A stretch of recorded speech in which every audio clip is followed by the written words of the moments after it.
Welcome to the Tuesday Review. I'm Nathan. I'm James. And I'm Callum. And tonight we're talking all things Marvel. Marvel, the MCU Phase 4 announcement schedule. I was trying to whistle, but Callum can't whistle, ignore him. Really? Massive hype. Yeah. I didn't know that. Yeah. You can't? Yeah, so there's so much. Like last week, we weren't sure what we were going to talk about, and then Comic-Con happened, and Kevin Feige Drop the mic. Our Lord Kwisatz Haderach, God Emperor Kevin Feige came down from the sky and said, "Here's like the next 10 Marvel movies." It's like, I guess we have some stuff to talk about. Yeah, so so we're going to dedicate the whole show to it, and then next week we're going to talk about all the trailers that have been coming out. You know, all the Witchers and Top Guns and stuff like that. So It's a big couple of weeks. yeah, but this week all Marvel all the time because like There's a lot to go through. yeah, and if you've listened to this show before, you'll know we like to talk shit about Marvel. So let's just go in the chronological release order that they announced. So at the San Diego Comic-Con panel, they came out and they announced all the movies that were coming out, and then they pulled out all the actors and talked a bit about it. And the first one on the schedule in MCU Phase 4 is on May 1st, 2020, Black Widow, the Black Widow movie. Too little, So, too late. too little, too late. I think it'll be good, and I'm really looking forward to No, it. it'd be a good movie, but But this movie should have come out... It should have been much earlier. Yeah, because it's apparently set between Civil War and Infinity War. So why didn't they release it between Civil War and Infinity War? And if they didn't release it then, they should have released it between Infinity War and Endgame before Black Widow, her fate was decided. We should say that we're going to be spoiling all Marvel movies that have already been released and talking about all the rumors of movies that haven't been released and TV shows. So major spoiler warning for all the MCU, which is a given, I think. Yeah. And if you're listening to this episode, you're probably interested in the MCU. But yeah, like if Black Widow was going to... Like we talked about this in our Endgame review. If Black Widow was going to die, like they should have set this up a long time, because people have been asking for this movie since Iron Man 2 9 years ago. Yeah. So like there's no... Like I'll say there's no excuse, because really Kevin Feige could have said, okay, we have to buckle down and do it. And I think they should have done it instead of Captain Marvel. Captain Marvel and Black Widow's releases should have been swapped. I think use your existing characters first. Use your existing characters, especially that don't really have that much development. Why would you kick off your Phase 4 with a movie about a beloved character who's also dead, and that's also set 5+ years ago? Unless we're missing Black Widow's exciting space adventure. Look, I'm not opposed to that. No, I mean, like, is there a complete side of this character that we're not, aware of? But you know what I'm saying? Like, I get what you're saying. They should have started this phase. This is apparently the start of their cosmic phase with, like, weird out there... That's what I was referring to. Yeah, exactly. So Black Widow, cosmic phase? Who's the perfect person to start that off? Captain Marvel. You introduce her in Phase 4. She's opening a movie of Phase 4. You say, here's the whole cosmic situation. But instead, they rushed Captain Marvel out between Infinity War and Endgame. It was a prequel set in the 90s, which I didn't like. And now we're getting a sort of more grounded kind of action thriller, Winter Soldier style. That we do like. That we do want, and which will be good. But it's in their own spot. It's set in, too long ago, and released during a phase that's supposed to be about the bigger, weirder multiverses and cosmic enemies. And it could have been a perfect Marvel movie if they had just swapped it around in the release timeline. Exactly. In terms of the actual movie, which, like we said, we're looking forward to, it's directed by Kate Shortland, who's an Aussie director, a indie director. And like I said, it's set between Civil War and Infinity War. And has she done anything of note? She did a movie called Somersault, which apparently is really good, but I have yet to see it. just like really, Australian indie movies, that's like a genre in itself, like depressing kind of, very realistic, But and apparently Taskmaster is the villain, which is interesting. There was some art revealed of Black Widow fighting Taskmaster, and he is holding a shield, like Captain America style shield. So that'll be cool to see. And Rachel Weisz has been cast as the head of Black Widow's Russian spy training facility that I think we saw in Age of Ultron. That could be good. Yeah, so that's cool. It'll, obviously tie into Rachel her past. Weisz. Yeah, it will tie into Black Widow's past. And David Harbour, our boy Hopper, has been cast as the Red Guardian. This is probably the most exciting thing about the movie for me. So basically, he's the Russian or the Soviet answer to Captain America. And he's got the right stature for like a superhero like Captain America. I find it hilarious. Keep the mustache, please.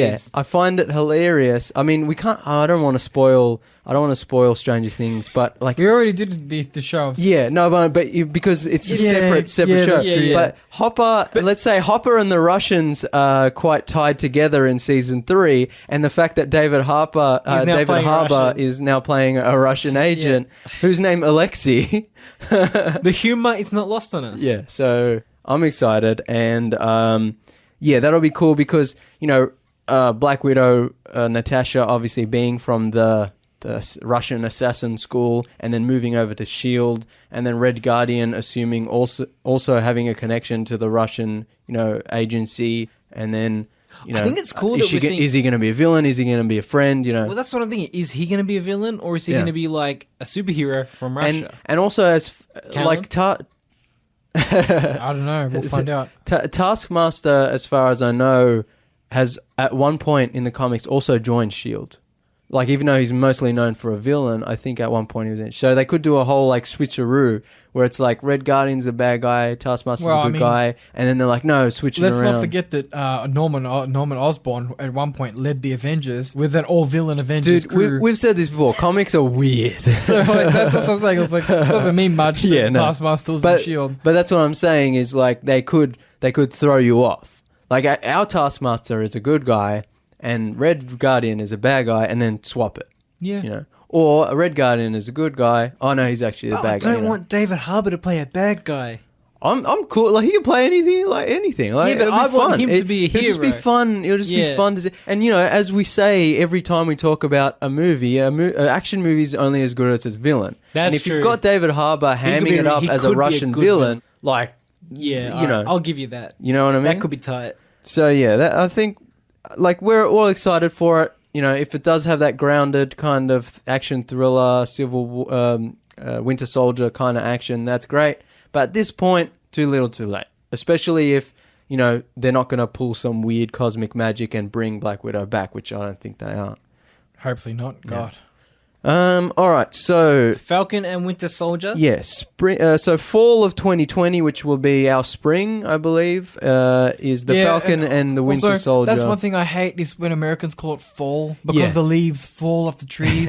It's like poetry and rhymes. You have to simplify it for them. It's like Harry Potter and the Sorcerer's Stone, you have to... They don't know what a philosopher is. It just annoys me. It's like it's autumn. Anyway, I'm sorry about that. But so American fall / Australian spring 2020 will be the Falcon and the Winter Soldier, which is a mouthful of a name, but I guess it describes the show accurately. And it'll be apparently a 6-episode on the Disney Plus service, so hopefully it'll come to stand, which probably will come to stand in Australia. 6-episode series set after Endgame, and so a 6-hour movie, I'm hoping. Yeah, and we assumed when Endgame came out and we reviewed that, we assumed that it would be about Sam having to sort of come to terms with Captain America no longer being there and having to take up the mantle of Captain America, and Bucky, Winter Soldier, would also, I guess, have to sort of deal with his loss of... It's just going to be quote-unquote loss of Steve, because he's technically not dead, but you know what I mean. Is the series just going to be a bitch fight between Sam and Bucky? Of like, I want Cap S.H.I.E.L.D. I want Cap S.H.I.E.L.D. That would be so good. Yeah. For all the TV shows that have been announced, I'm genuinely not keen for them. This is the one which I'm actually pretty excited for. Really? I'm really excited for WandaVision. Like, we'll see. Undescribably. We'll see. Excited. I'm excited for all of them for one reason. I think this is a really good way for them to prime the next Avengers. Yeah, well, I think this, because, Kevin Feige has said this is their... It's a lead-in. Yeah, like this is this new phase and this new combination of TV and movie, stuff is like, it's the next step. The next step in how the MCU is going to because we can see present more. itself. We can see more character development, more world development, more of this juicy stuff we like. Exactly. And it can sort of set the scene. It can set the stakes. Yeah. For like the next big assemble movie. Yeah. Yeah. It'll be really cool to see how they can deal with the characters more in a longer period of time, and also then use that as a jumping off point for the movies. So obviously Anthony Mackie is returning as Sam, Falcon, and Sebastian Stan is returning as Bucky, Winter Soldier.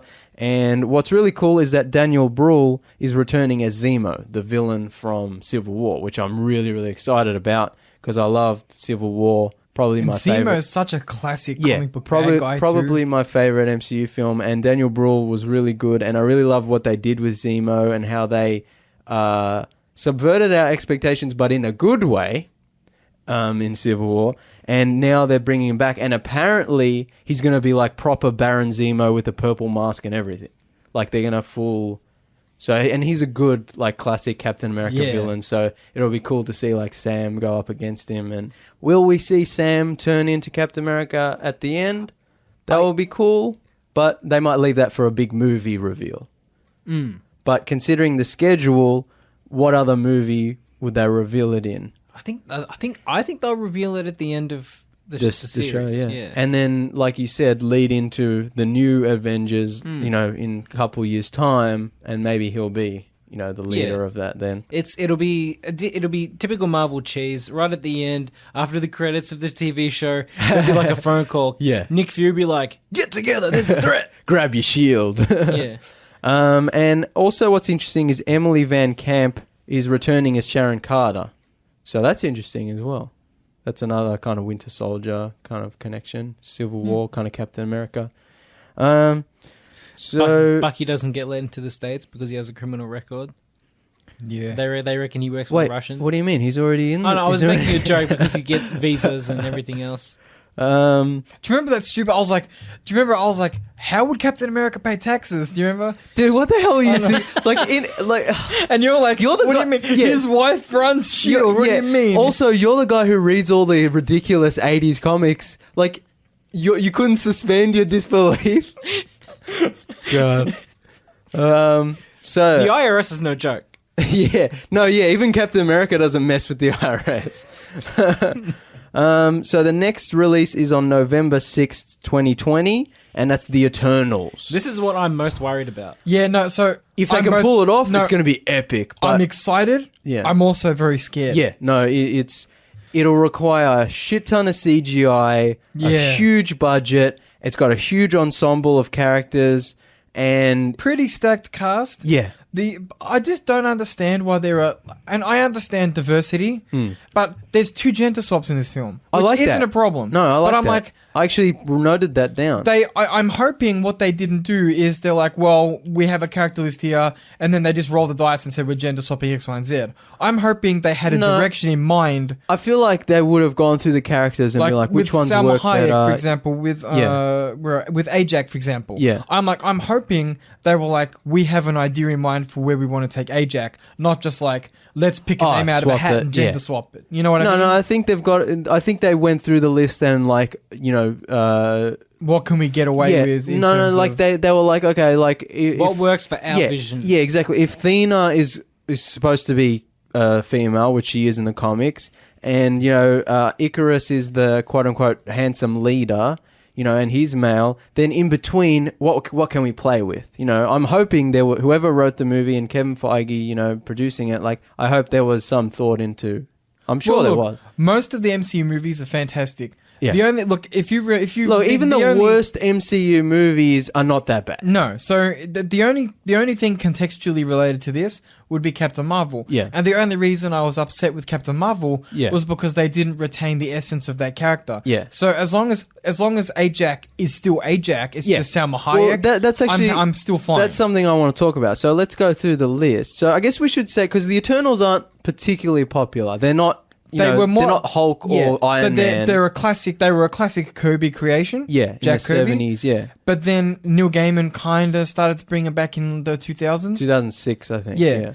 And then they kind of fell flat after that again. But and this will obviously make him huge again. But for people who don't know, the Eternals were an offshoot of humanity created by the Celestials, who are these sort Basically of space gods. Yeah. Who came to Earth early in our development and, decided to split some of us off and make them extremely powerful and not immortal, but pretty much immortal. Yeah. But in doing so, they also split off a third. They're kind of like Asgardians in that sense. Sort of, yeah. So there's the humans who are normal like us. Then there's the Eternals, and then there are the Deviants, who are the evil Eternals, the grotesque monsters.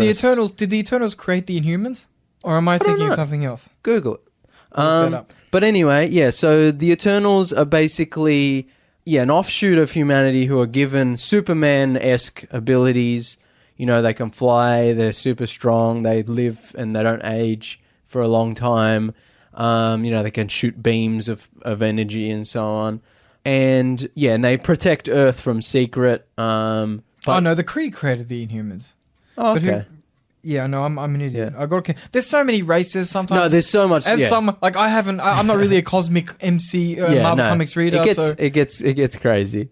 So this movie, The Eternals, is directed by Chloe Zhao, who's a Chinese indie director. So that's another interesting choice. Richard Madden, our boy, is playing Icarus, who's basically, the Superman. He's like the tall, handsome guy. I'm down with that. Yeah. Kumail Nanjiani is playing Kingo. Interesting. Who is like all the Eternals. He's like Superman, but he fights and models himself after the samurai. So Kumail Nanjiani is an interesting choice. Is he going to look like himself, or are they going to... Yeah, I feel like what Callum was talking about before, they might change that up a bit. Yeah. Because right now, I'm getting the idea of an Indian gentleman with samurai armor. Kumail Nanjiani is Pakistani, and so, I don't know if they're going to keep that samurai stuff, or... I guess fine. it could work, yeah. But it's interesting. I don't know. And is Kumail going to beef up? Yeah, this is also my other thing. Is is he just going to be the funny Eternal? That's or Sprite, though. Is he? There's that little trickster. Eternal. Exactly. So, Kumail, is he going to play it straight? Because I think he could pull it off. I want him to play it straight. I would hit the protein powder, Kumail. Yeah, let's get started. I would be interested to see him, playing a straight action hero. Yeah. You can guarantee none of the female Eternals are going to beef up though. Callum, you're such an incel. I swear to God. I'm sorry. You embarrass me on this show. You embarrass me. We skate the very thin line of turning into, Oh no, come on. What people think we are. That wasn't that edgy of a comment. No. One thing, can I just say, I think Don Lee for Gilgamesh is a fantastic choice. Don Lee, yeah. So he's a beefy guy. I'm like, man, because Gilgamesh is arguably one of the more powerful Eternals. Gilgamesh is basically the strongest Eternal. He's a huge Hulk kind of Thanos kind of guy, and Don Lee's already a beefy guy. Yeah. What I love about Don Lee is he was in Train to Busan, which is an amazing Korean zombie movie. So he's already got the chops, that I've seen. That's interesting. Lauren Ridloff plays Makari, who, like all the Eternals, has Superman powers, but Makari's thing is that she's like the Flash, really fast, kind of can create hurricanes and stuff by spinning around. That was the first gender-swapped character. And Brian Tyree Henry as Fastus, who... By the way, I should note that none of the Eternals actually need to be beefy because they're not they're all aliens cosmic with superpowers, so you don't need muscles to shoot laser beams. I just want to point that out. It was a joke about beefing up. Yeah. And Phastos is kind of like, another like big, strong Eternal, like a Thor or Hulk kind of guy. Salma Hayek is Ajak. This is another gender-swapped character. She's kind of like a Thor, kind of like an ancient kind of warrior kind of thing. It's hard. Like, I'm trying to make it for people that, like, you know, but it's hard. Like, the Eternals are the Eternals. Like, they all have all the powers, but then they have like subsets of like design and so on. Yeah. And Liam McHugh as Sprite, who another gender-swapped character who's like, she's an Eternal, but she appears like as a child. She look kind of like Loki, like a trickster, plays jokes on people.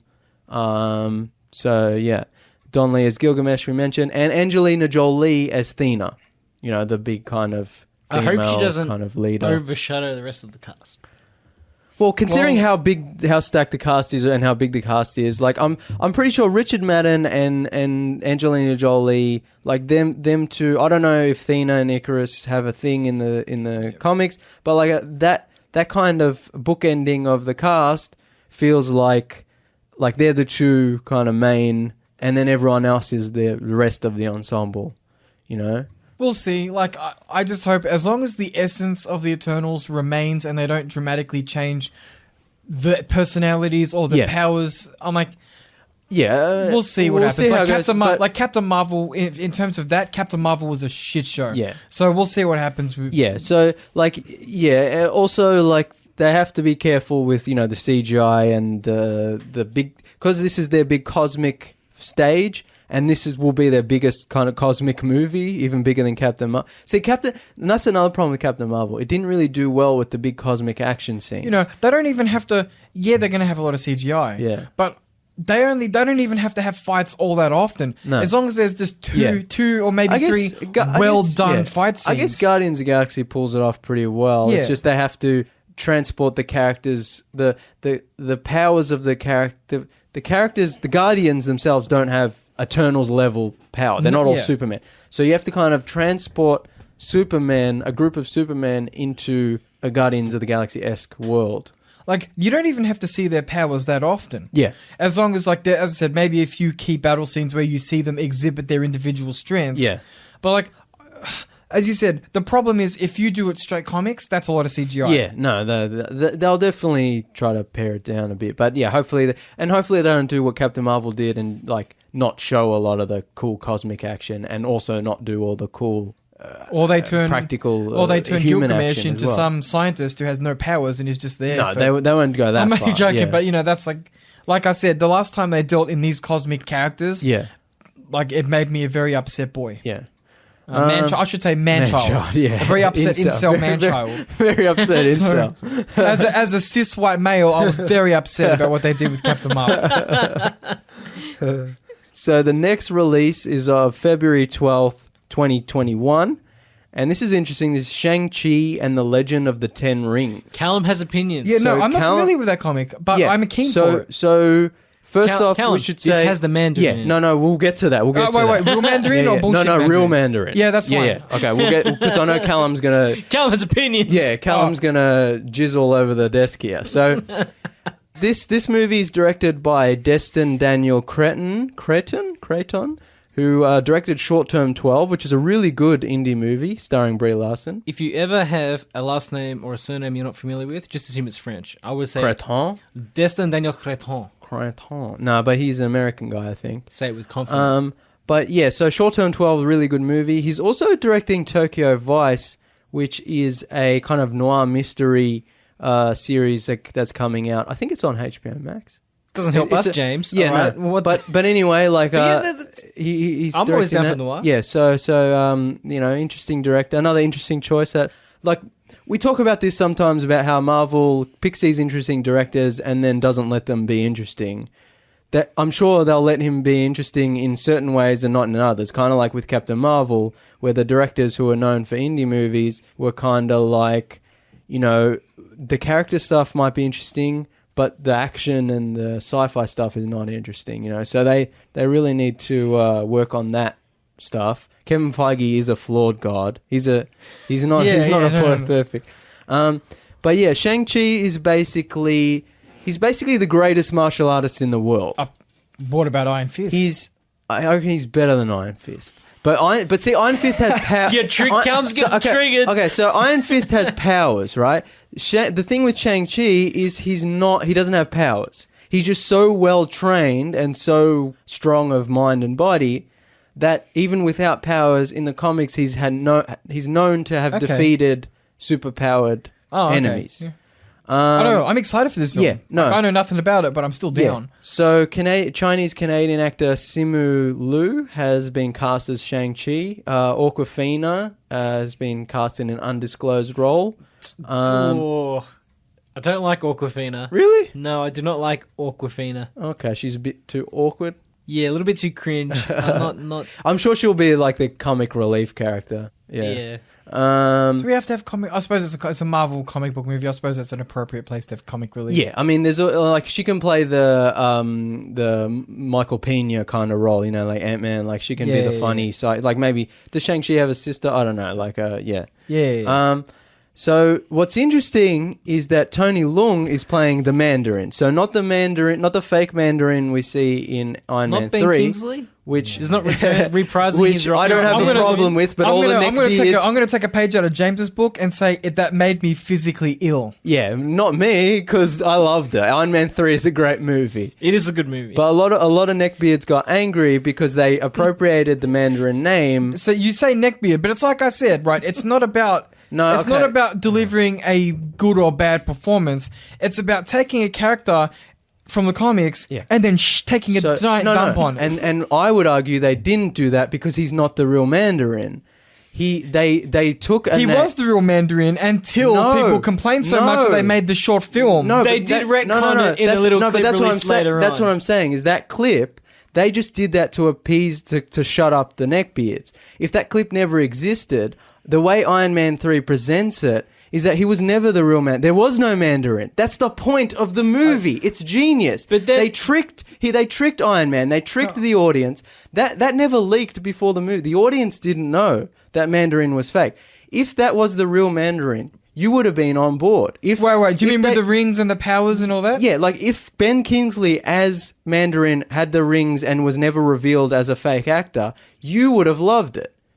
You would have... Do you mean yeah, but that's a different film. So, yeah, no, but that's what I'm saying is before the twist, you were on board. Yeah, but he didn't show his powers. But that's what I'm saying. A lot of neckbeards were on board with Ben Kingsley as the Mandarin until they found out he was a fake actor and the Mandarin didn't exist. You know what? Nathan can back me up here, and I hated it as soon as I saw it. No, he did. No, he walked out of that movie. He was. I was disgusted. When you saw the trailer with Ben Kingsley as the Mandarin, oh yeah, but you were fine. It's because it's kind of false advertising. No, it's not. Is the movie kept a secret? And used the real villain, Guy Pearce's character, tricked everyone in the in-universe and in the meta audience, real world audience. It was genius. It was a genius move. But they still took a dump on the Mandarin. No, they didn't. That's my point. Is because the Mandarin never existed in this universe. We're going to have to agree to disagree about Iron Man 3's strengths and or weaknesses because we're not going to see eye to eye on What this. I will say is if they didn't retcon it, then we wouldn't be able to have the Mandarin in this movie. Yeah, and I'm happy they did not retcon it. I'm happy that they added in the real Mandarin. Another reason why I'm happy that they're doing this is because it's being played by Tony Leung, who is one of my favorite actors. Magnificent actor. And so I'm really excited for this. But, Callum, because we're on 2019 and the Mandarin is arguably not the best representation of Asian character, how are they going to jig it up for a modern audience? I think the only thing that's a bit awkward is he going to be the slick 2019 version of the Mandarin? Do you know what I mean? As long as he's not going to have the long nails and the long hair and the he's just going to be Manchu. He's just going to be a Yakuza gangster. Look, what I'm hoping. With the rings Try it. and the, what I'm hoping is that the Mandarin, if the name didn't age well. Yeah. But I'm just hoping however they present the character visually. Yeah. We'll see. They can take it in a number of directions and it could work fine. I'm hoping he has the rings and I'm hoping that the rings have the movie's effects. called The 10 Rings. Yeah. So I'm assuming it's about that. So yeah, as long as the powers are authentic. Yeah. And the essence of the character is the same in that he doesn't have to have the beard, but as long as he's like the crime boss who's not afraid to use magical power to get what he I wants. reckon they'll do that. They'll make him like a suit-wearing, slick, Asian mob boss who, gets the rings and uses them for his own, to world domination or whatever. What's interesting is in the original comics, Fu Manchu is Shang-Chi's father. Now, Fu Manchu is another problematic character in 2019. So are they going to retcon that? Are they going to change that? Or I was thinking it would be because Fu Manchu is a villain and Shang-Chi originally was Fu Manchu's right-hand man, and until he found out his father was an evil, criminal, and then he changed allegiances and became a good guy. What if Shang-Chi in this MCU is the Mandarin's son? And the Mandarin is a mob boss who, is collecting the 10 rings for his own world domination. Shang-Chi is devoted to his father and to his cause, and then finds out that his father is actually the Mandarin and an evil villain and becomes a good guy. So it's a good idea. It's almost like a heist movie. Yeah, let's get the 10 rings off of Dad. Yeah, you can't kill two birds with one stone. Where it's like we get rid of Fu Manchu, but we use his role. You turn his role into Mandarin, and also he's the villain. I think that it sounds problematic. All these names and things that were done in older comics. Yeah, I think as long as the cast is appropriately set. Yeah, I think most people will understand that. Yeah, this was made in a decades ago. No, people don't. You've seen the internet. People don't understand. But you know what I mean. I think that Marvel can say, look, we're just adapting for a more modern audience. Some things we can't change. Some things we can. Like you've been saying, and I agree with. As long as they keep the essence of what the character's about. If they change the character so completely... Yeah, like what we talked about with James Bond in the last episode. Just make a new superhero. Don't fuck... Don't mess around. Yeah, just with, make or pick another character that exists that more closely fits what you're trying to do. Exactly, that's right. What's interesting about Shang-Chi is because he's, like we said, not superpowered, and he fights, using martial arts, and his dad was a criminal, and then he changed alliances and all that. And, we were speculating that the Mandarin might be a mob boss in this version of the story. It'll be cool to see, more grounded action, obviously. What would be interesting? Yeah. Sorry to interrupt, but if they took the Mandarin in a direction where maybe he was an outcast from... the Doctor Strange universe, that kind of, he has magical powers, but they kicked him out of that might be because that can further connect two dots in the MCU. Yeah, that might be connecting it to the whole weird multiverse, and that's where he got the rings from. Maybe cosmic Phase 4. The rings are artifacts from that sort of. That's just an idea. Obviously, we have no idea where they're taking. But that's also slightly more interesting than mob boss. Yeah, don't get me wrong. I'm sure he could still be a mob boss. Well, but the backstory is he knows about the rings because he has X backstory. Yeah, that's why he has the rings. Yeah, because he stole them from. Yeah, that'll be interesting. But as I was saying, obviously, greatest martial artists in the world, they're going to have really good martial arts. Now, as we've discussed many times on the show before, when it comes to action, Marvel is sometimes good and sometimes not so good. Yeah, and in this case, they really need to buckle down, get a really good choreographer, really good cinematographer, sit down and say... Yen? Yeah, and say, how are we going to do this? Let's not rush it. Let's not CGI it. John Wick... Just choreographed hand-to-hand combat. John Wick is popular for a reason, you know? Yeah. Mission Impossible is popular for a reason. You buckle down and you say, okay, we're going to shoot it like this. We're going to take the time. We're not going to rush it. And we're not going to just be like, oh, yeah, people don't care about that. You put pen to paper and you let Tom Cruise fly the helicopter. Exactly. Well, they don't have a choice in that time, but they really need to, get that really good sort of, practical action, but also stuff you can see, no shaky cam, really, really good. They really, really need to do a good job on this. And it'll also be interesting because now that the Marvel Netflix shows have ended, that The Hand and Heroes for Hire, Iron Fist, This is a question though. Yeah. So how much of these still, even though the series is over, they're still technically in the MCU universe, right? Yeah, but so that's kind of my point is.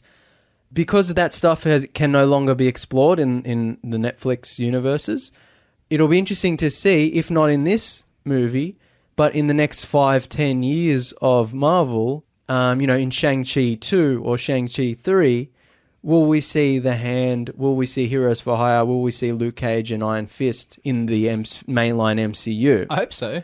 Because that would be really cool. Because Shang-Chi fighting the Hand, that would make sense, But yeah, I think it's still too early for them to really explore those. No, and I think we discussed on an early episode about how I think Disney can't use the Netflix, Daredevil and Luke Cage and Iron Fist and Punisher and Jessica Jones for like 1 or 2 years after the show's ended. So yeah, we won't be seeing those for a while. But I'm just saying, like, that Kevin Feige has those characters technically back, I'm sure he's going to be working them in, and this is the perfect place to introduce them.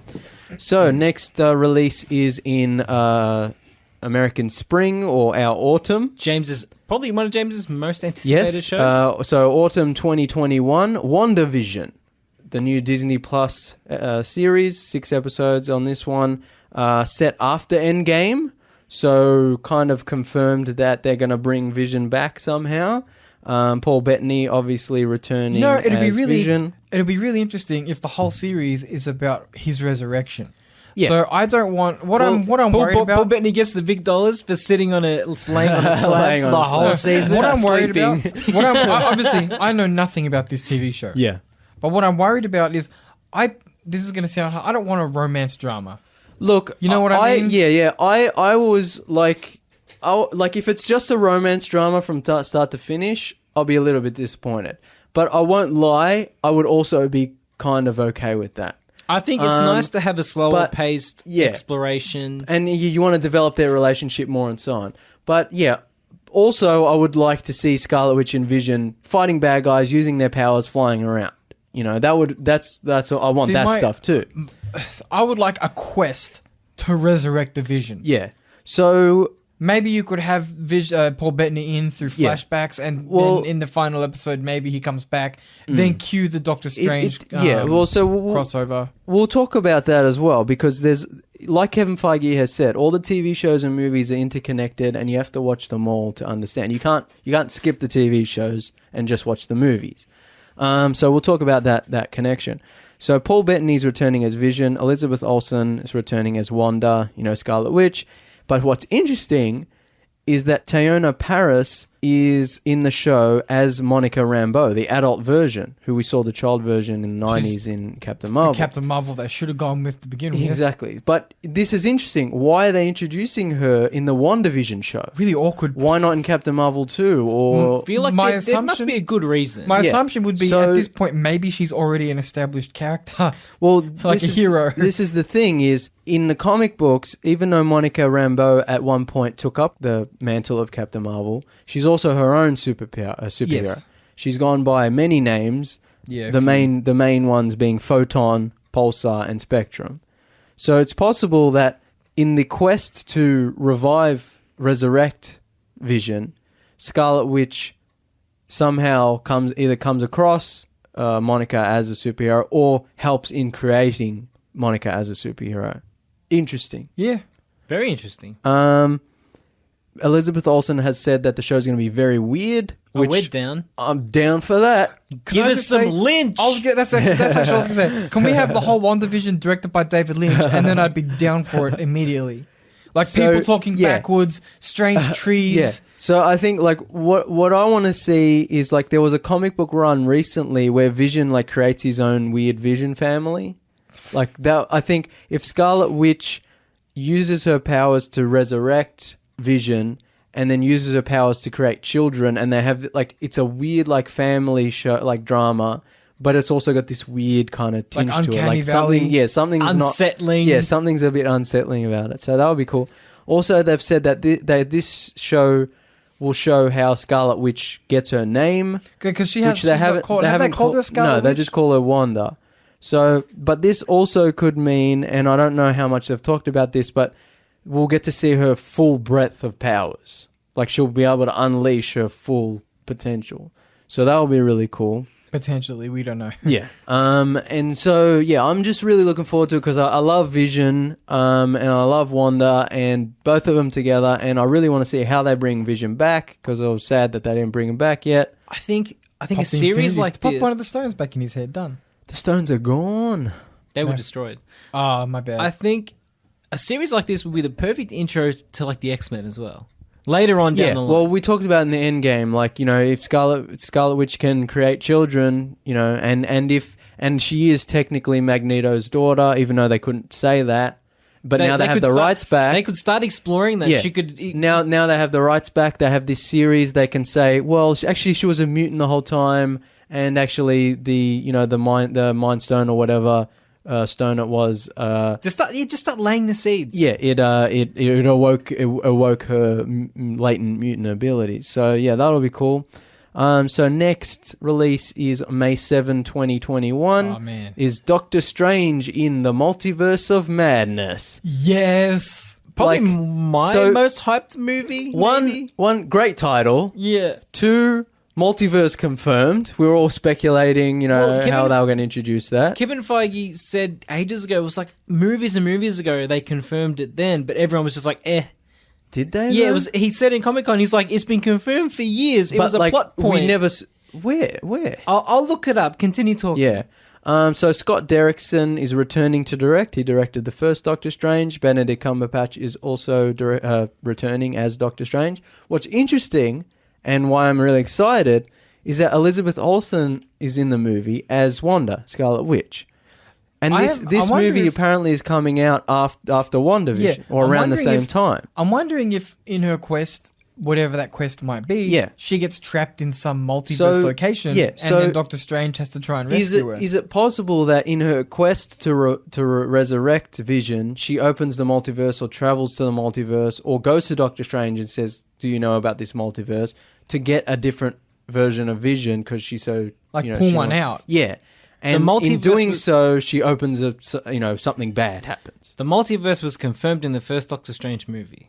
Oh, do you mean when he fights Dormammu? No, it was confirmed when the Ancient One asks Stephen Strange, "Who are you in this vast multiverse, Mr. Strange?" And she goes on to explain that magic in this universe, magic is drawn from every dimension across the entire multiverse. Yeah, fair enough. But this is the first time we're seeing something actually come out of that, and not just someone mention it briefly. Yeah. Like there. We talked about how in Spider-Man Far From Home, where Mysterio claims to be from a different universe, and we talked about how they could introduce the X-Men by saying they're from a multiverse. But this is the first time where it's like, okay, this movie's going to be about the multiverse. We're exploring that concept. Yeah, and Doctor Strange is the perfect character to explore that. Oh, yeah. And it's really exciting. And the fact that Wanda is in it, that's really interesting. And how are they going to play with that? And and like I said in the Endgame review, like Doctor Strange and Scarlet Witch, possibly two of the most powerful characters in the MCU, which is coming first? Technically have some similar powers. Which is coming first, WandaVision or Doctor Strange? Because WandaVision doesn't have a date, like a set release date, and it's just the season. I don't think it's confirmed, but on the release schedule graphic, this was, I think, just before it. Okay, so because that would be interesting as well. If this comes after, if this comes before they introduce Vision and the multiverses and then go into Doctor Strange, but if it comes out after and WandaVision comes out after, they introduce the multiverses, Scarlet Witch gets roped in, and then goes, oh, I can get Vision back this way, and then WandaVision is about what she learned in Doctor Strange. I think that's probably what'll end up happening. That'll be interesting. Yeah, I think that's what'll end up very, happening. very interesting. Especially since they tie together. It's going to be like, well, she's got to get Vision back somehow. She'll get it back through the Doctor Strange and movie. Especially because, like she said, WandaVision's weird, and, this is their weird cosmic phase in MCU, and, the multiverse is going to obviously be crazy, and the first Doctor Strange movie had some really cool things, magical, spinny things. Yeah. So that's really cool. And they've said that it's going to be like a gothic horror. and assumedly, I'm so down. Assumedly, a lot of Lovecraftian crazy stuff going on. I think we've talked about it only a couple of times, but we don't see enough Lovecraftian stuff. Yeah, because it's hard to pull off, and it costs money to do it correctly. So, if they can pull this off, it's going to be incredible. Yeah. Oh, yeah. Like, Doctor Strange versus Cthulhu in the multiverse with Scarlet Witch backing him up. Like, pretty cool. I'm down. Especially if they get a good villain from the comics, one of the Doctor Strange comics who's like a... And they touch on this in the original Doctor Strange. Lovecraftian priest, dark priest or something. It's like there are horrors just outside our universe. Like, the sort of... They can run with that. Yeah. They can do all sorts of stuff. I don't know... What's... Is it Mordo?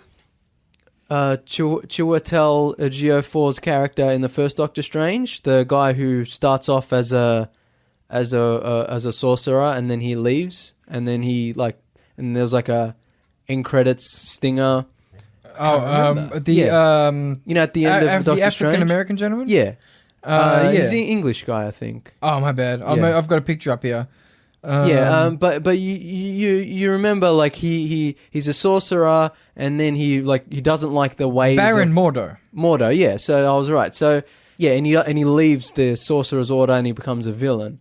And then we haven't seen him since then. So maybe he's going to be the main villain. He's going to open a portal to the Cthulhu, ancient evil, and Doctor Strange has to stop him. Or he's Transylvanian in the comics. Transylvania. That's so kind of weird. Like, that's not so what specific. Yeah. Can I just say, and this is not going to happen, but I'm hoping that the bad guy in Doctor Strange is Kang. The reason I don't think that'll happen is because that's like a Fantastic Four kind of bad guy, but Kang is like he's Doctor Doom's descendant. Yeah, but he's like an interdimensional terrorist. Well, I mean, they could. He's just really interesting, and he would tap into dark energies. Because we don't know when Fantastic Four is happening, they could start introducing stuff that Fantastic Four will use later on. Like, you can introduce a villain in Doctor Strange who then becomes a bigger villain in in Fantastic Four. That's what I'm keen for Fantastic Four, but I think it hasn't officially been confirmed. They haven't announced anything yet. But I reckon it'll probably take another minimum 5-6 years. And like the X-Men, Fantastic Four will be easier to implement into the MCU, but still it's going to take some work. And since we got this huge schedule, they can start sowing the seeds now. They can start sowing the seeds, but then later, they'll start introducing. I think we're just about all out of time for the live portion of the show. Yes, we are. We'll go off air and keep recording because we got a lot more MCU Phase 4 release announcements. Thanks for listening. We'll be back in a sec. All right, so we're back and we're going to jump right in with the next announcement, which was spring in America, which is autumn here, 2021. The Loki Disney Plus series. Now, this really sort of fits in with that cosmic phase. Yeah. Makes me kind of crinkle my nose, though. Yeah, also, what is it? Is it standalone? Is it going to tie back in? Are they going to reintroduce Loki back into the movies? I hope not. Yeah, I've talked about this a lot on the end, in the Endgame review especially. I love Loki, I love Tom Hiddleston, but Loki's been done to death. He was good, he was bad, he was good, he was bad. He died, get rid of him. Now, I'll be happy to see the show. I'll watch the crap out of it.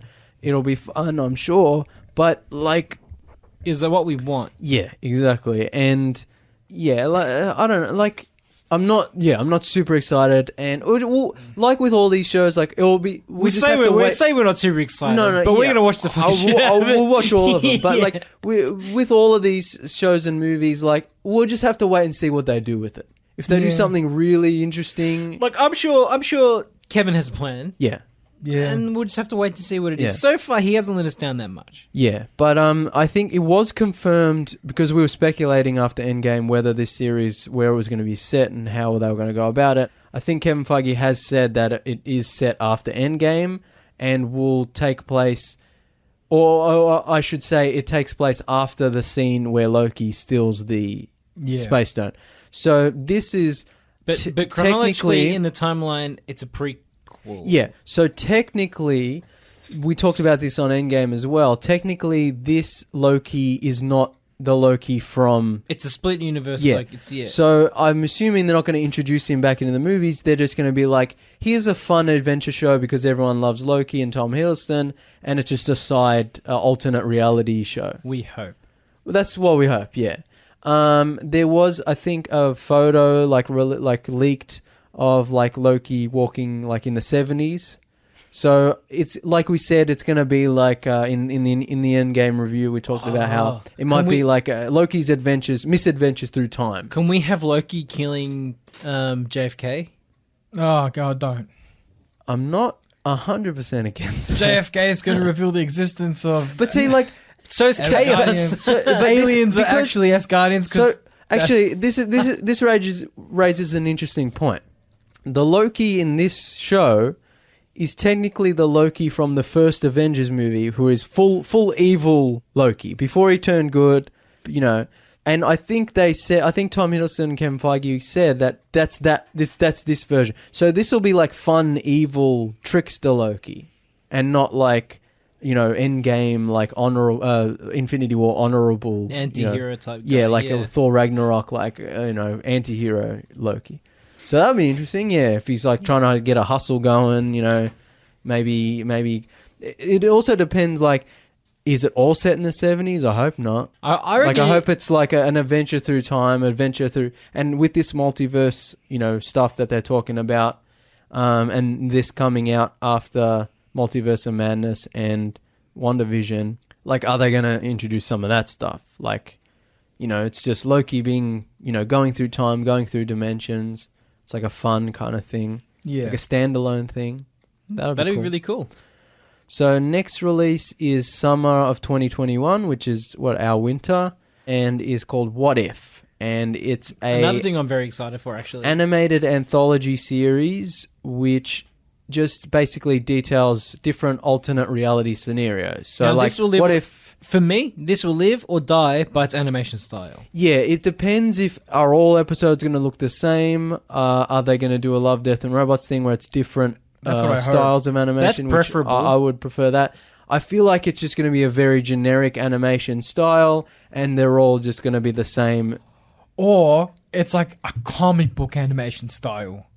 No. Like a motion comic. Yeah, like the Watchmen comic you can get on Blu-ray? I wouldn't like or that. like a classic X-Men cartoons animation if style. it's like an old school, like 80s designs of the characters, that would be cool. But I want that. But see, because each episode is set in a different alternate universe, they could do one episode where the characters look classic. Do it different. Do one episode where the characters look gritty and modern. Do one episode where everyone wears funny hats. You know, like they can just, you know, do different art styles. I'm not too keen. Like I'll watch it, but I also feel like a what if scenario. Yeah. Like, why are you including that on your Phase 4 timeline? It's not canon. It's miscellaneous extras. This is the most out of the timeline. This is the most like standalone, just a fun animated show that's going on our Disney Plus service kind of thing. Like I don't think this is one ties into the Phase 4 as much as... But I'm just like, yeah, cool. But is that really a San Diego? Is that really a Comic-Con announcement? Of course it is. It's the perfect place for it. Comic-Con? No. Yeah, why would they announce all their movies and TV shows and then just leave out one because it's slightly different? It's like Thor, Love and Thunder. You got Blade. You got it's an info dump. But it's like you have to have them all or not at all. You know, like it's. If they're unveiling all their plans, I understand what you're saying. It's a lesser important announcement, but it needs to be in there. It's still part of their release schedule. So again, this ties into the whole multiverse thing, which we're talking about, and which they're getting very big on in Phase 4. Which we want. We want that hard. Yeah, we want that weird shit. Apparently, like all the MCU cast is returning. You know, Anthony Mackie, Paul Rudd, like they're all coming and voicing their alternate. Will we versions. get more Robert Downey Jr.? Iron Man's still a big figure, and if it's alternate reality, what ifs? Yeah, depends how much they want to pay. I'm sure he'll be happy to do a voice.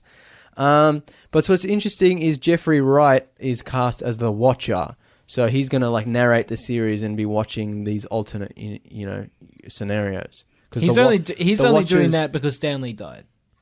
Yeah, can you imagine if Stan Lee hadn't Stan Lee passed? would have been great as the Watcher. Also, he could have had him sitting in a chair. Yeah. Like, now we're going to learn about. Yeah. Like, they could have had a really kind of old school. That would be cool. Like, anthology opening. Yeah. Oh, that'd be good. Yeah, like a Rod flipping Serling. the pages of a comic book. Yeah. Like, here's our next tale, flipping the pages. Yeah, of the comic book and that would have been that's his perfect role in the MCU. That would have been cool. Not even as the Watcher, just like him sitting there being as like, Stan Lee. I'm Stan as Lee. the creator. I am Stan Lee. We're going to hear some interesting stories. Or that would whatever. be cool.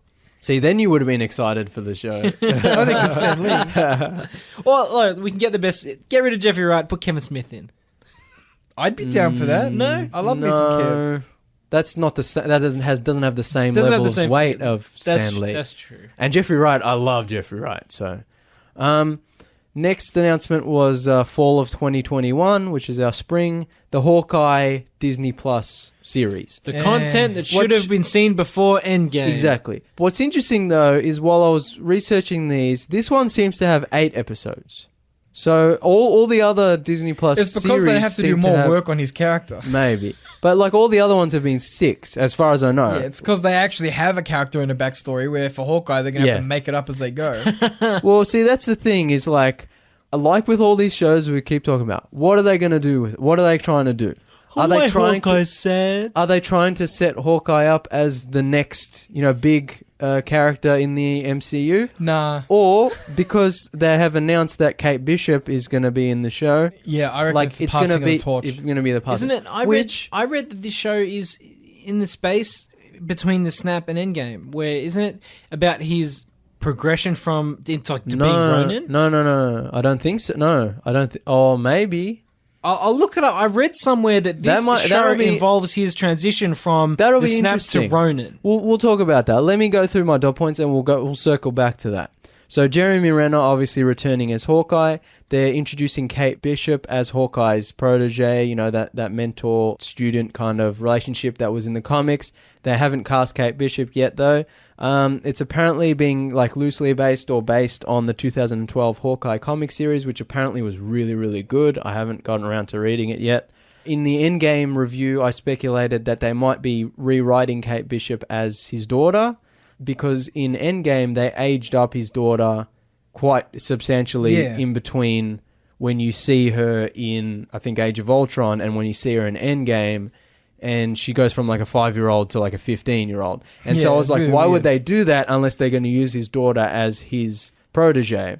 She becomes Hawkeye, he becomes Ronin. From what the article I just read. No, but what I'm saying, so what I'm saying is, the daughter is not Kate Bishop. Kate Bishop is a separate character. So I was just confused as to why they aged up his daughter. Maybe they just made a mistake or whatever. But if Kate Bishop is going to be a separate character, so if it is set in that gap, like you said, that'll be really interesting because we'll get to see more Ronin, which is badass. But because he's lost his family, he doesn't have his daughter, he doesn't have his wife or sons. He kind of imprints upon Kate his loss. So he takes her under his wing and treats her as a daughter figure, trains her to be the new Hawkeye. But then I'm hoping that once the snap is reversed, and his family comes back and he can chill out a little bit. He can chill out, and maybe that's why he passes the mantle to Kate, who he was training as Ronin. So from what I read, because that'll be cool. I'll actually be down to see that. Yeah, definitely. From what I read, Kevin Feige said that the show will basically explore his time as Ronin, I guess. Yeah. So I think if it's set between the snap and between what we see him as Ronin. Though, I reckon, in an ideal world, this would have been its own self-contained movie before Endgame. Like with the Black Widow, it's kind of too little too late. It's like Hawkeye, if they are retiring his character, and they did leave him out of Infinity War, they needed to do more work to bring him back before Endgame, rather than have him in Endgame, have him lose Black Widow, and then, do you know what I mean? They needed to work more up to this point. They didn't earn any of the character drama that they had. Yeah, they kind of skipped it all, and now they're going back and filling it in. And I hope the one small, I guess, positive we might get out of this sort of, this, I guess, this lost period of what we should have seen on the screen is that maybe in this show we'll get to see some more of that almost leftovers-y vibe we got at the start of Endgame. That'll be cool if they like exploring the world. Explore it's in dealing with grief, right? Like, because one of the best scenes of Endgame was the whole Captain America support group. Exactly. So if they introduce that idea of like the kind of post-apocalyptic, trashed, empty world, and Ronan just being like an angry Punisher dude who just wants revenge, and then Kate is his, I guess, moral compass. Anchor, yeah. I really hope the show explores that side of it. Yeah. Like that. I guess at this point, it's almost an alternate timeline. Yeah. I mean, and I really like Hawkeye and I really like Jeremy Renner, but, his character never really got the full... Yeah, and that's not his fault. No. But if they are handing the mantle down to Kate, like, this show is the best way to do it, to do it over a longer period of time and actually tell the story instead of just cramming into a movie. But also that means that if there is, another Avengers movie or, in future MCU movies, we can have the new Hawkeye being Kate. And he can come back as Ronan if he has to. Yeah, and I mean, in the comics, there are like two Hawkeyes. There's like his Hawkeye and then her Hawkeye. And then Bullseye becomes Hawkeye for a while. I mean, everyone becomes everyone in the comics, you know, like we said with Norman Osborn, like Dr. Octopus becomes Spider-Man. Like, it's crazy. But anyway, what was I saying? Yeah, if they are, handing the mantle down to Kate, and then she takes it up in future MCU films and not just in this side TV universe, that would be cool too. Like, here's the new Hawkeye, here's Sam as Captain America, here's Captain Marvel and Doctor Strange and Scarlet Witch, and they're the new Avengers. And as long as they earn it, it'll be fine. Yeah. And if they're laying the groundwork in the shows, it'll be fine. This version of Captain Marvel, though, would never join the Avengers. She's too busy doing things in space. Yeah, no, she's too busy doing her own thing. Which we never get to see because it's all off screen. You just know she's chilling at like Space Macca's, right? It's like, oh yeah, no, I'm too busy. I'm saving universes. Yeah. Can I speak to your manager, please? Yeah, I'll have a space quarter pounder, please. Yeah, of a cosmic Sunday. So, next announcement. The big announcement. Yeah, big one. November 5th, 2021. Thor, Love and Thunder. The best logo of the bunch by far. Wicked, awesome, radical, bodacious, 80s metal. But that's what we want. That's what we want. Like even more so than Ragnarok. Cool title. Fits in with the whole reboot of Thor being a cool metal, like Taika Waititi returning as director. Awesome. So good. And you said before earlier in the episode that there are really no bad Marvel movies. Yeah. Thor 1 and 2 get close. They're not bad. They're enjoyable. Thor 2 scrapes the bottom of the barrel, man. But there are a few that are not great. But like in terms of overall movies and superhero movies, especially DC movies, like even the worst MCU film is pretty good. Considering as much as we complain about Captain Marvel and stuff, like it's still not that bad considering how bad some movies are. It's been a big turnaround for Thor. Yeah, considering from some of the worst to some of the best. Yeah, considering some Star Wars movies that have been coming out lately. Yeah. So Taika Waititi returning as director, Chris Hemsworth returning as Thor, Tessa Thompson returning as Valkyrie, and drum roll. Natalie Portman returning as Jane Foster and confirmed as the female Thor. Yes. That's fine.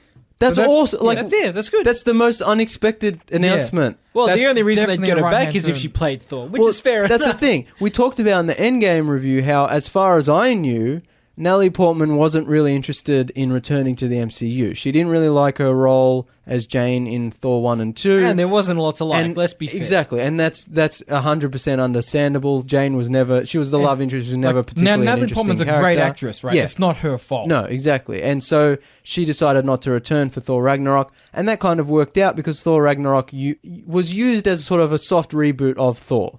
Yeah. And it worked really well, and Taika Waititi, was a big part of that. So this does happen in the comics? Yeah. So from that perspective, it's 100% cool, but very legal, very cool, to quote the president. Oh, God. But Natalie Portman returning after apparently not being happy with the MCU, like, I think that's just, it points at to what's really strong about Taika Waititi and what they're doing with the character. Yeah. Like, Taika Waititi is just an interesting director. I'm sure he's fun to work with. And I'm sure that got her interested. But also, her being Thor, it's like, well, now I have something to do, you know? Now she has something to sink her teeth into. The reason he made this decision is apparently he was reading the comics and he liked that arc. Okay. So the fact that our boy Taika reads the comics to kind of help formulate the kind of ideas he can go with, that's excellent. Because one of the problems always a good sign for Callum. No, legit. One of the problems I have is some people, and not so much because Kevin Feige runs a tight ship, but I think one of the reasons the DCU fails so spectacularly, it's because it's made by people who don't like or understand the comic characters. Right, and I think that's also one of the failings of Captain Marvel as well. Is I feel like some of the characters, they didn't understand some of the characters, or they just didn't care. Yeah. So I think that the fact that it's now a lot of some incels, and I will say incels with an underline, got upset about this. It could be a spectacularly good film, but when it happened in the comics, some people thought it was great. Some people thought it was a cop out. Yeah. My concern is, are there going to be two concurrent Thors at once in the MCU? Well, that's the problem we risk. Taika Waititi is an intelligent director, so I'm sure he will work this out. So the fact that Natalie Portman, as far as we know, was not interested in returning up until this point, perhaps points to the fact that she will only be returning for this film, like a sort of final Harrison Ford scenario. Yeah, kind of. Yeah, like, I'll do it, but you got to kill me off or something, or you got to write me out. So, you know, I don't think Natalie Portman's like, I'm going to sign up for 5 more movies, you know? Yeah. So I'm assuming that, we'll get her back. She'll become Thor. But they're taking that comic arc to heart. Yeah, at the end of the movie, she'll die or return to normal, and Thor will become Thor again. I mean, we should say she's not becoming Thor. She's becoming the god of thunder, or goddess of thunder. So what happens, at least in the comics, is they changed the way it works in a sense so that Thor is whoever wields the hammer. Thor changes his name to Odinson. Yeah, from what I understand, Thor loses the worthiness to carry the hammer. Is Odin in it? Anyway, but Jane has cancer. She becomes worthy enough to wield Mjolnir. Yeah, and the text on Mjolnir changes to whoever is worthy enough. Yeah. She shall now wield the powers of Thor. Yeah. So she becomes the female Thor. Yeah. But Thor Odinson still exists. Now, the thing is, because of course Thor is an actual god, at least in the comics and in the new movies, he still exists. Even though she's Thor, he does his own thing. Yeah. So the interesting thing... Yeah, so I'm just trying to explain the comic run and how they might adapt it. So she gets cancer, Thor loses the worthiness to wield the hammer, she wields the hammer... and becomes the new Thor. But every time she uses... I think we talked about this. Every time she uses her powers, it flushes makes the chemo drugs out of her system. Yeah, pretty much is detrimental to her health. And eventually she has to give it up or whatever. So if Natalie Portman is returning for this one last time... I think that's really good because it'll finally give a proper, satisfying ending and will round out the love story between Jane and Thor, which was kind of cut short after Thor 2 and she didn't return. So that relationship will be rounded out.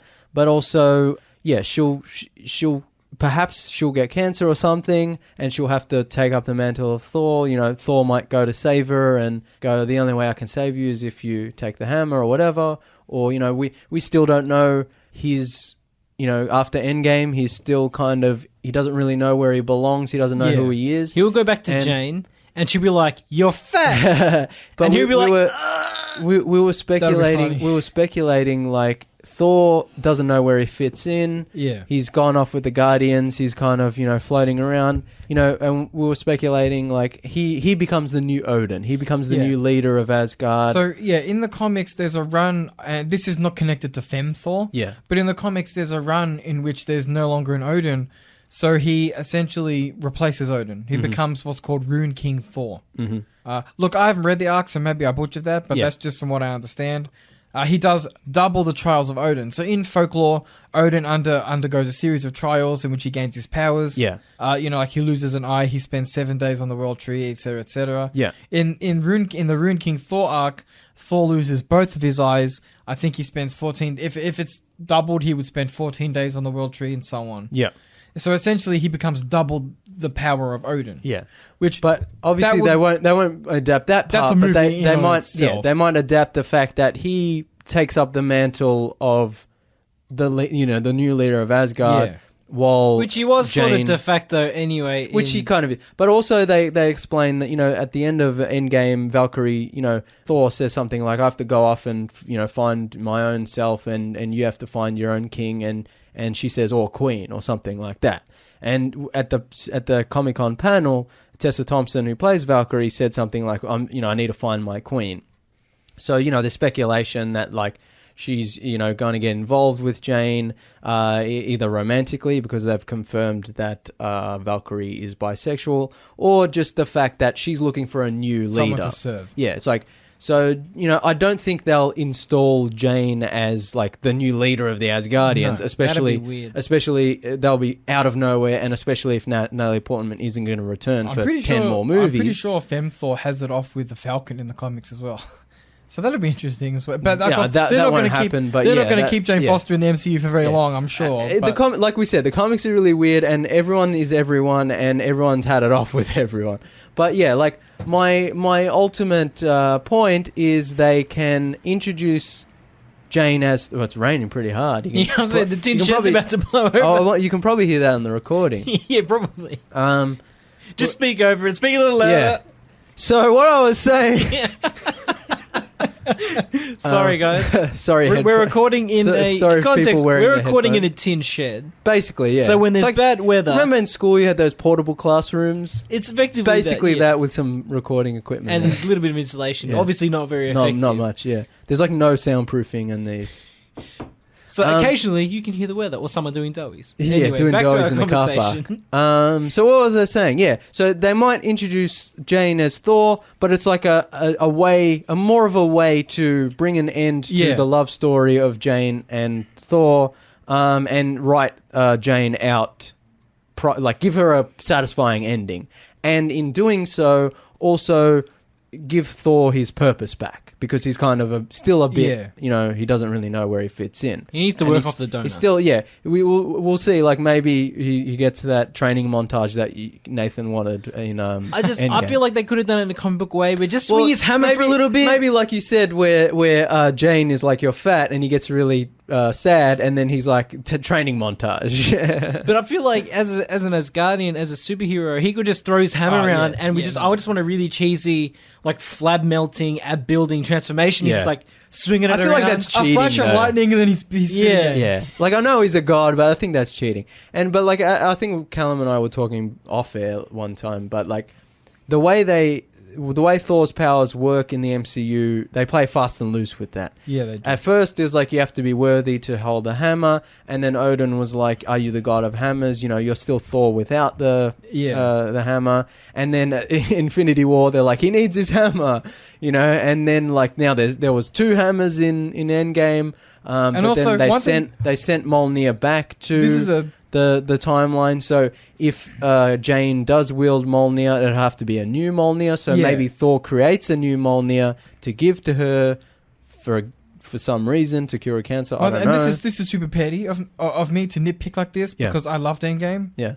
But if we're going to start making it so whoever's worthy enough to hold Mjolnir physically transforms, Cap just stayed Steve Rogers when he picked it up. And like, Vision as well. So they should have had I mean, it's petty. No, but that's what I'm saying is there's no... It's as you said, fast and loose. The MCU, they don't really have a specific rule of how Thor's powers work. But it'll be interesting that they might have to introduce a new Mjolnir. I'm pretty sure Superman can lift Mjolnir. I think there was a crossover in which he wields the hammer. Of course he can. He's the Blue Boy Scout. I'm just pointing that out. Our boy Supes can wield it. Yeah, no, that makes 100% sense.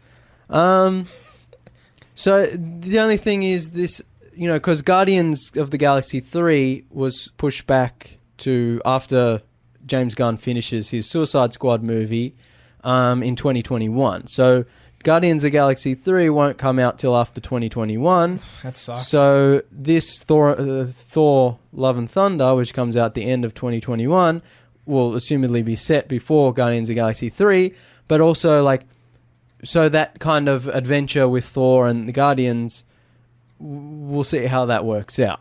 I'm disappointed it got pushed back. Yeah. But I'm kind of glad it did because it's better.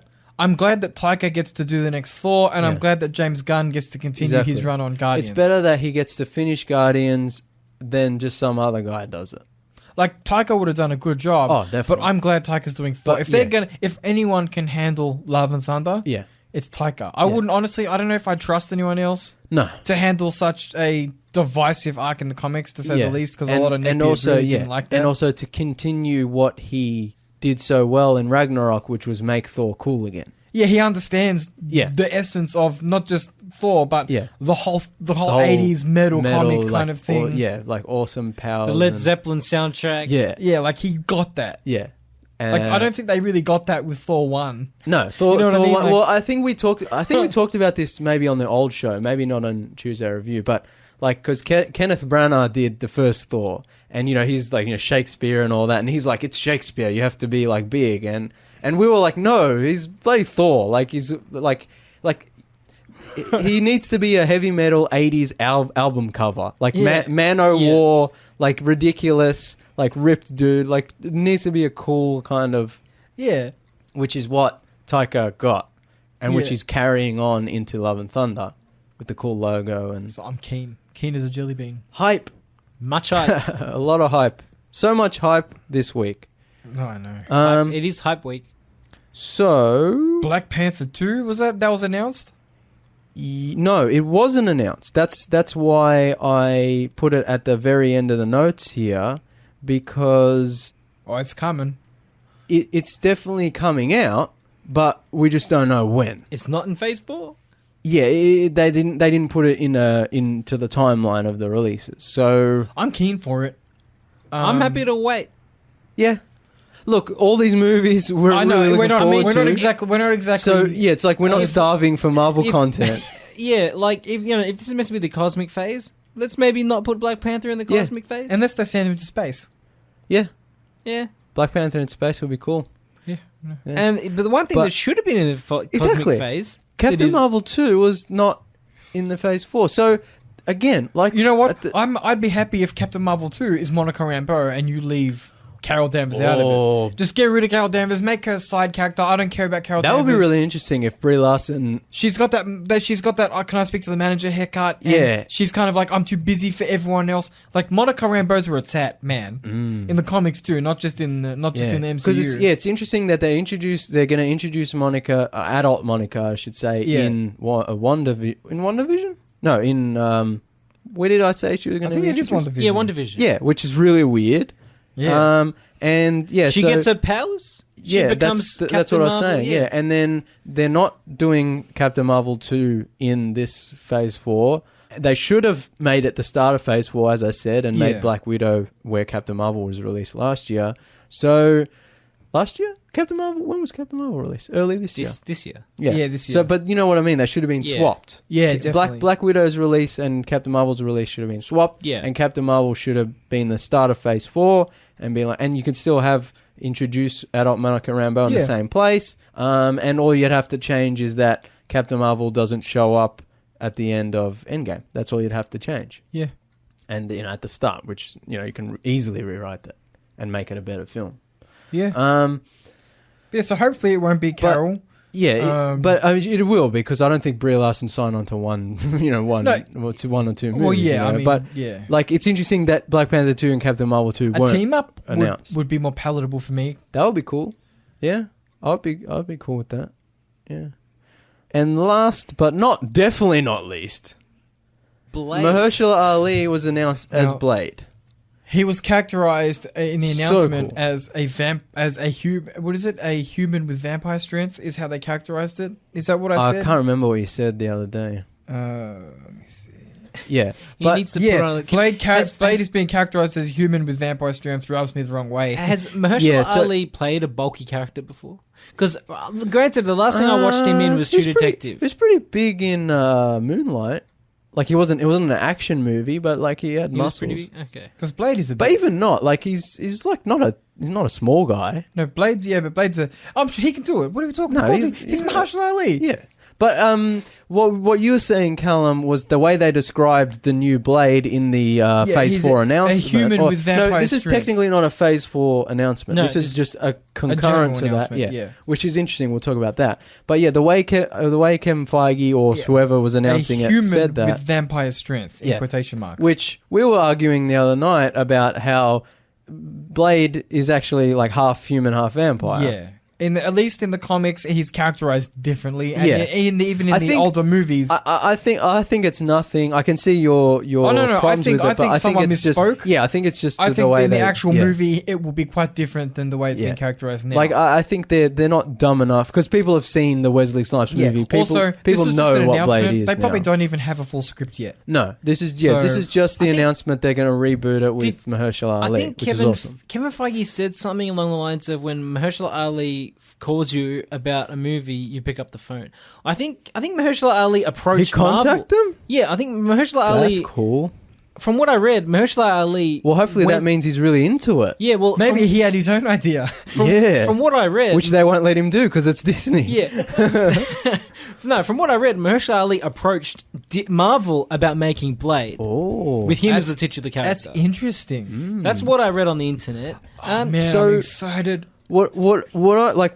One, this is great. Because you know what that means? He's got passion for it, too. Yeah. Like, you don't want some guy who just phones it in. No, exactly. Oh, yeah, I'm Blade. Watch out, vampire. Yeah. But two, because this is technically not announced as part of the Phase 4 lineup and wasn't given a release date and as far as we know, isn't into production yet. Yeah, Mahershala Ali pitched the movie to Kevin Feige. Ooh. He pitched it. Ooh. Yeah. So this makes me more excited. I know. But also ties into my next point, which is because this is not an official Phase 4 Marvel MCU announcement, is this going to be R? Is it going to be released as a separate... It's in the MCU. Standalone movie. Yeah, but is it going to be in the MCU the same way the Netflix shows were, but this time made by Marvel? If that makes sense. I'm not sure. Now, probably not because Disney wants to be safe. And Sony's in charge of the Morbius movie, aren't they? Yeah. See, that's another thing. Then there's all the rights issues with all the villains. All the other vampires. Yeah. Which is, that's a weird thing in itself. But Blade needs to be R. Like, at least M. The MC, like... Callum, you have to stick with my American terminology. R and PG-13. There's no M or MA in the American. Yeah, so it has to be R. It can't be PG-13. If the MCU could pull off a PG-13 Blade, I'm sure it'll be fine. I'm sure it'll be fun. But really... Vampires are not PG-13. He kills vampires with a sword. Needs to be R. You don't want one of those things where he just slashes and there's no blood and they kind of just disappear into smoke. Blade 1 and 2... Two of the earlier superhero movies. Two of the best superhero movies. Also, one of the first superhero movies to have a black protagonist. Exactly. Which is important, but people tend to not forget care. It. Also, like, it was before the MCU, it was before this oversaturation of superheroes. You probably won't be able to live up to that just because of the nature of the industry now. But if you are going to try and make a Blade now... You've got Mahershala Ali, an extremely talented guy. Great casting. Don't squander it by going, we're just going to slide him into the MCU and make a forgettable, clean, safe family. He would not do that. No. Well... Now, if Mahershala did approach Kevin Feige with an idea, hopefully it was something more, if not more adult and more mature, like... and violent, at least something more interesting than just, I want to be part of the MCU, Like, hopefully he didn't just call Kevin Feige up and go, can I play Blade in an MCU movie? Hopefully he went up like, look, I want to make Blade, and it has to be cool as shit. Yeah. Like, I do want to make it with me. I like the idea of him sitting in his house thinking about Blade. Like, does he read comics? What is his house like? I don't know. Like, is he like Cottonmouth? Is he like a really smooth motherfucker all the time? Or is he just like a normal dude? I'm just like, I love the idea that he's like reading a Blade comic. He's like, I can do this. See, also he's Cottonmouth and he's also Blade. Like, And he, the Netflix universe doesn't mean shit anymore.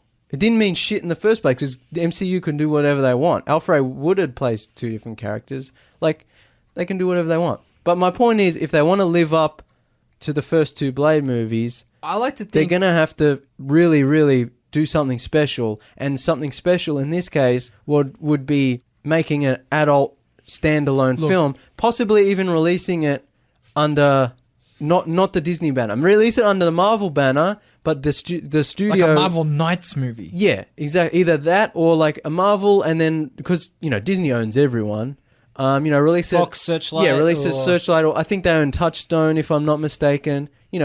Look, still have all the Marvel stuff, but, keep it away from the Disney, because the Disney brand is family friendly, and you don't want to tarnish that. Here's my assumption is that it will be a mainstream MCU movie. Might be slightly more violent than the other movies, but it will maintain a PG rating. Yeah. But it will be very well choreographed. So I think it won't be ultra violent. There won't be that much swearing. Yeah. But it will still be an engaging action movie. Yeah. But it won't be like the original movies. Yeah. Like if they do it in the MCU and it's a PG-13 film, like Shang-Chi, which we were just talking about, they have to really buckle down and get the martial arts and the action right. If they're not going to have blood and stuff, they have to at least get the action well done. Well, I mean, I'm sure more information will be forthcoming over the years or whatever. Well, this is really early announcement, but it's exciting news, and hopefully they can... Because, I mean, I want to see a good Blade, because Blade Trinity was so bad. Just the worst piece of shit. And... there was that live-action Blade series, which I never really watched. I like the fact that they had to CG the eyes on Blade. Oh, you saw that? Yeah. Because Wesley Snipes just wouldn't open his eyes for the scene. But, like, we need another good Blade movie. And I think at this point, now that superhero movies have oversaturated the market... And Mahershala Ali is one of the most talented actors in the industry today. But at this point, another good Blade movie means another good Blade movie. Yeah. Violent, cool action, cool black leather, vampire, sunglasses violence, wearing... I mean, violence, I don't know. But you know what I mean? Yeah. Like, this has to be a special movie. It can't just be another MCU movie. Because we got... 10 MCU movies right here that we just talked about. Yeah. And all of those, and we're going to love all those. We're going to watch all those. But we want Mahershala Ali's Blade. Blade, yeah. Violent, like cool as shit. The violence is inferred in the name alone. Blade, yeah. And like you said, it's vampires. They suck blood. Like... Look, I don't know, man. It's not called foam. It's called Blade. Foam. Nerf. In terms of doing things differently, Kevin Feige has always been a bit... wary to talk about the Fantastic Four and the X-Men. But someone asked him about X-Men, and he had a response, which was, whatever we do will be quite different than what's been done before. So I think people misunderstood that as an official confirmation that the X-Men movies are happening. Oh, yeah. He didn't say that. No. That was the assumption that if they get the rights, they won't do what Sony's done. Fantastic Four and X-Men now are both back with Marvel. Yeah. Officially, it's like Sony doesn't have the rights anymore? Or whoever... Hang on. Not Sony. Whoever had the rights. Disney owns Fox. Yeah, Disney owns Fox. So they officially have the rights to do whatever they want with those properties now. Yeah, but there has been no announcements as to... Which I can understand why, because Kevin Feige's got a timeline that he's been adhering to. Yeah. So everything that's come across... all the properties they've come across recently have to fit in somewhere. Probably not in the next 5 to 10 movies. Yeah, no. But we'll see them in Phase 5 or 6. Those movies are going to get made, but not anytime soon. My question is, where do you think they'll start or take the direction of these franchises? More to do with X-Men. Because AVX! Actually, we'll get to that in a sec. But Nathan's a simple man. I'm a simple man. I want to see Avengers fighting X-Men. We'll get to that in a sec. Fantastic Four, they can reboot just right off the bat. Like, that's because...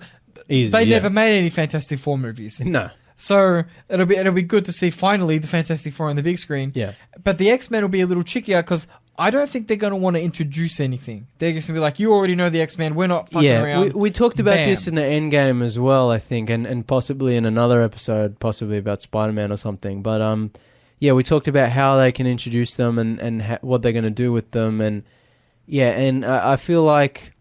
on one hand, you don't want to say, oh, no, you know them, you love them, they've been around in the MCU, we didn't just see them before. You don't want to do that. But also, you don't want to do, like, reintroducing them all, because we all know them. One of the problems with the Sony...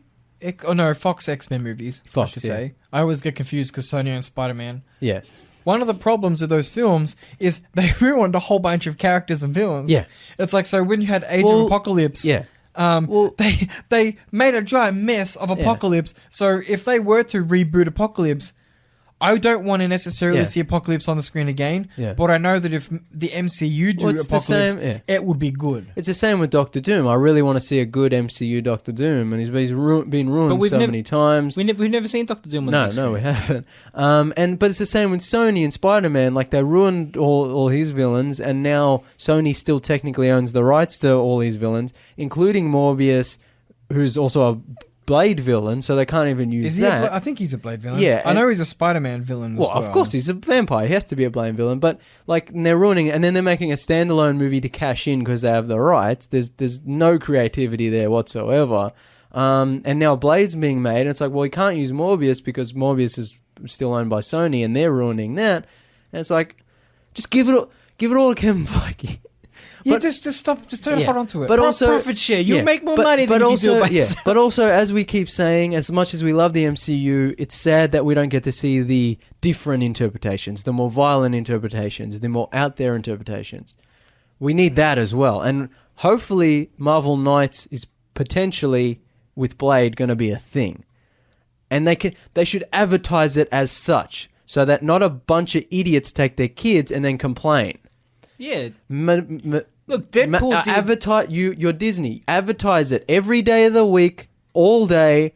Marvel Knights is R-rated, adult-orientated. You know, it worked. We know it works. Logan made a shit ton of money. Exactly. Deadpool made a shit ton of money. Exactly. Yeah, Deadpool 2 made bank. Now Disney owns Fox. They can just release that under the Fox banner if they're worried about it. Exactly. They know that adult-oriented comic book movies make money. They make a fucking shitload of money. Yeah. And I mean, they're highly regarded as well. They're critically they're a lot better received, but they're also different, which is always good.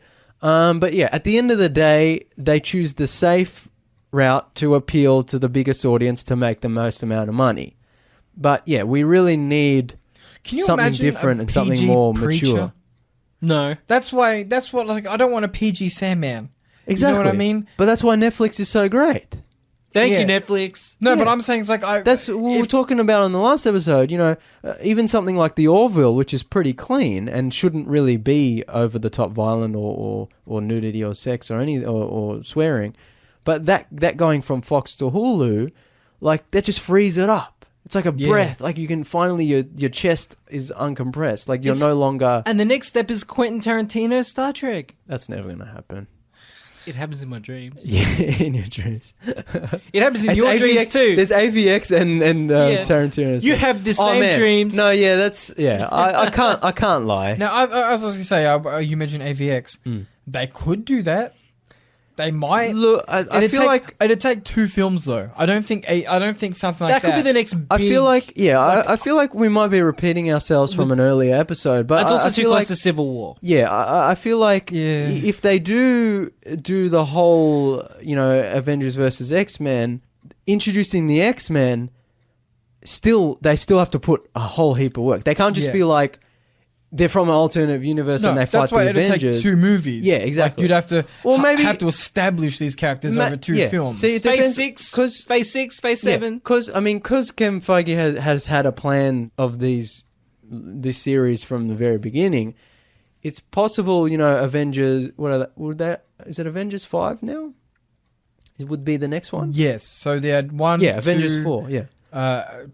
When was Age of Ultron? It was 2. And then you had 3 was Endgame, Infinity War, and Endgame was 4. So Avengers 5, assumedly Kevin Feige has an idea of where Avengers 5 is going, potentially. Maybe, now that they've got X-Men back, maybe they'll rework Avengers 5 to introduce X-Men AVX. No, probably not. We're just, spitballing. Yeah, still too early. Fan jerking off here. But... I mean, what other big bad guys? I mean, the X-Men aren't bad guys, but what other big events or bad guys are there? Apart from Thanos. Oh, I mean, go to Wikipedia now and we'll be here all night. Like, it's it's Marvel. Like, it's Avengers. Like, we talked about there's how... the Beyonder.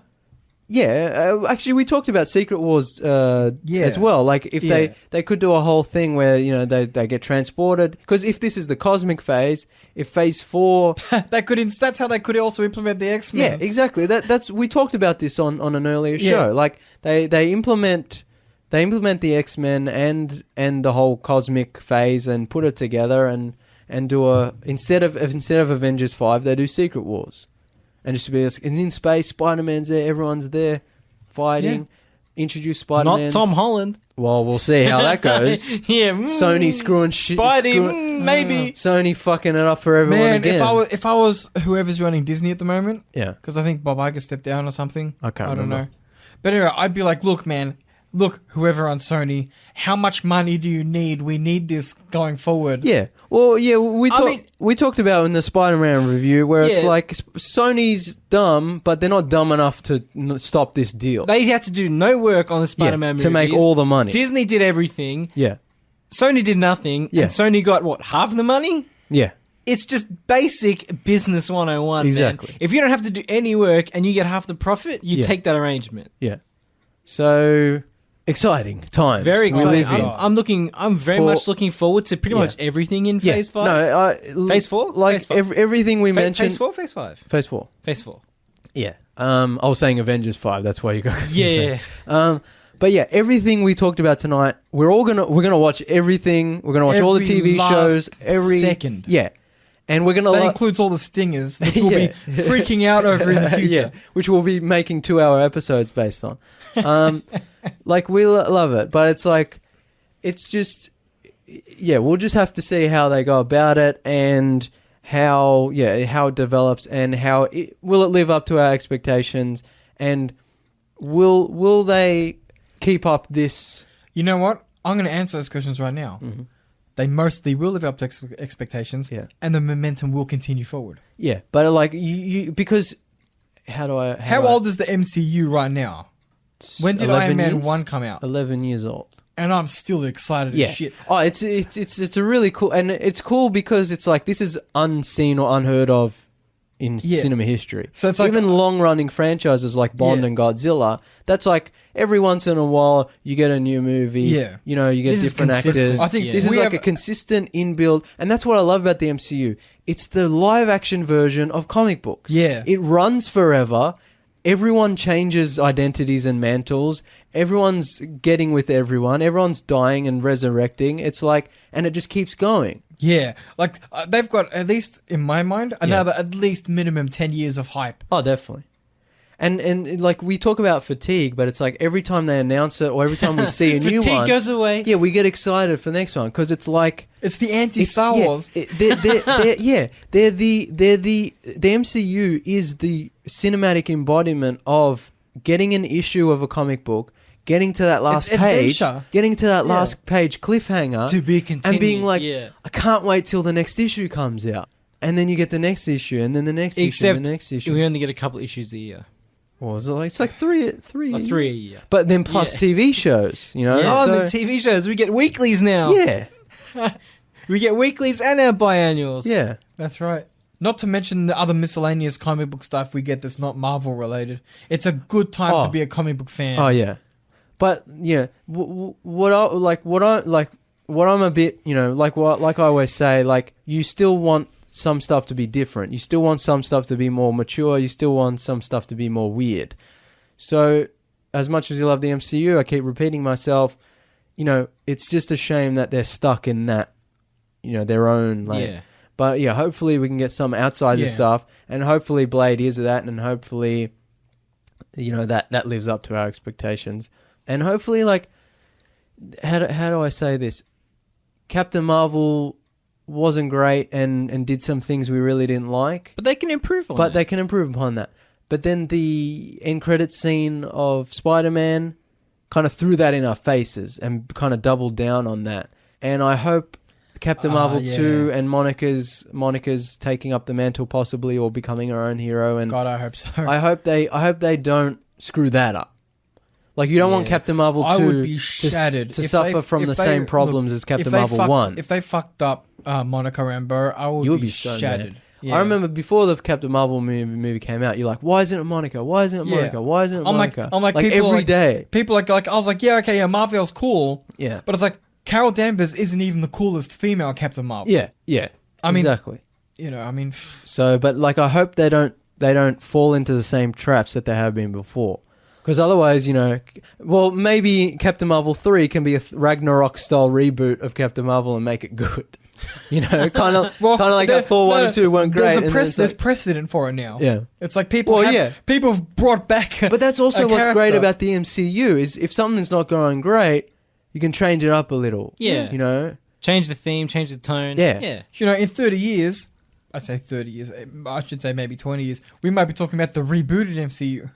I hope not. Man. Well, it'd be cool if it's just the same thing and just keeps going. I hope not. You have to go back to Iron Man and watch it because I want to see, like, sure, all these heroes are different people now, and that's cool. Yeah. But I want to see, like, in 20 years, I want to see little Easter eggs back to Iron Man 2.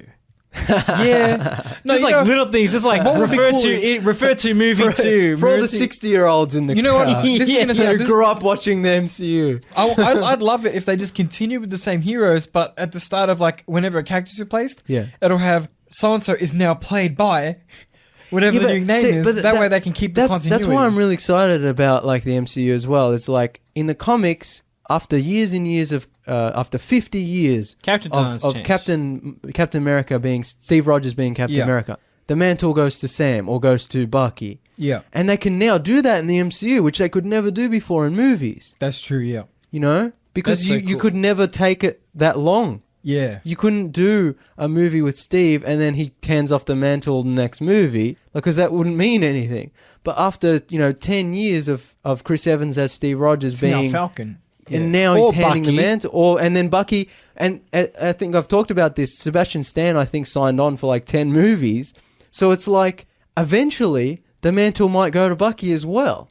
And it's like the comics. It's like, it just keeps going, and it keeps reinventing itself and doing different things, and different villains come in. And, I'm excited for 5 years from now, Red Skull comes back. Because we already surprised by his return in Infinity War. Yeah.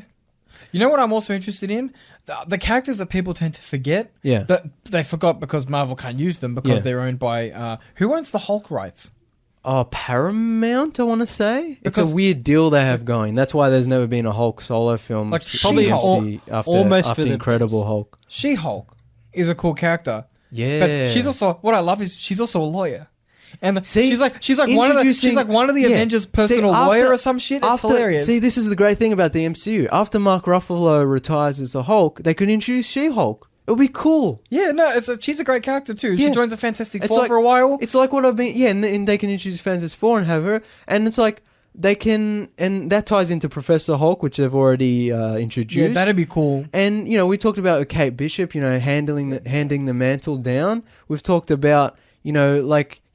just continuing that saga and making it like comic books. Like, it just keeps going, and Iron Man, we talked about Ironheart a while ago, Yeah. And Avengers 5 and 6 might, be a different Avengers, and Avengers 7 and 8 will be the young Avengers. Oh, man. Iron Lad, Oh, the young Avengers. Yeah, but it all ties back to the original 2008 Iron Man, and you have to watch them all, and it's like reading comics from the 80s like you've been doing. Yeah. And then they'll sell the box sets like $20 for the first 20 films. $20. Look, what utopia do you live in the future? Like, that's one issue that's going to come. Like $2,000 prohibitively expensive to get all these movies. Yeah, it'll be for collectors. Well, I'm still waiting. We're waiting for the gauntlet box. Yeah, we talked about this. We're waiting for the big one. The Infinity Saga Blu-ray box set.